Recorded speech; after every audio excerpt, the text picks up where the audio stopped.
Sino yan?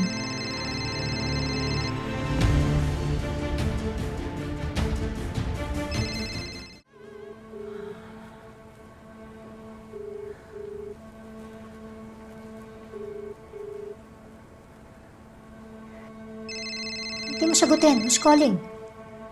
It's Ava, Mom. I asked her to update me on the schoolwork since I've been absent lately. Sagutin ko lang po.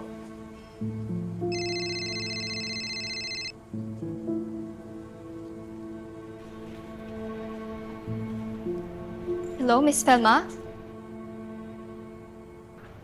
Hi, Jessica. Salamat naman at sinagot mo. Why did you call po? Pagpasensyahan mo na si Andrea, ha? Hindi niya kasi alam ko ano yung pinagsasabi niya na nakakasakit sa'yo. Hindi niya kasi makontrol yung nararamdaman niya dahil sa galit niya sa viral video. Pakiramdam niya kasi ang mami mo yung may gawa nun. Like I said last time po, I get where she's coming from. Mabuti naman kung ganon. Na-appreciate ko rin pala yung tawag mo.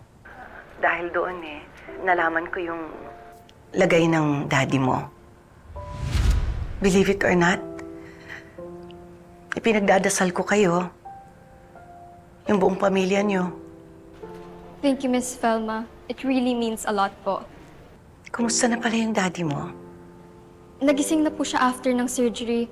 Minomonitor lang po kung gaano kalala yung magiging effect sa kanya. But Mom said there's a big chance po that... Jessica!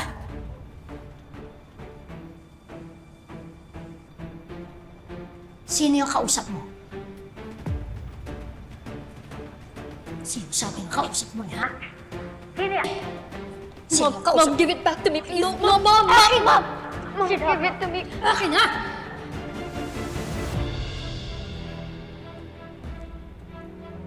Ba't kausap mo yung babaeng to? Ha? Hoy! Felma Landi! Salot kang babae ka? Ha? Tantanan mo na kami.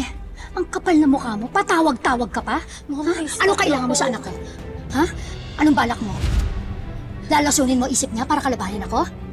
O gagamitin mo siya para agawin sa akin si Manuel? Ano?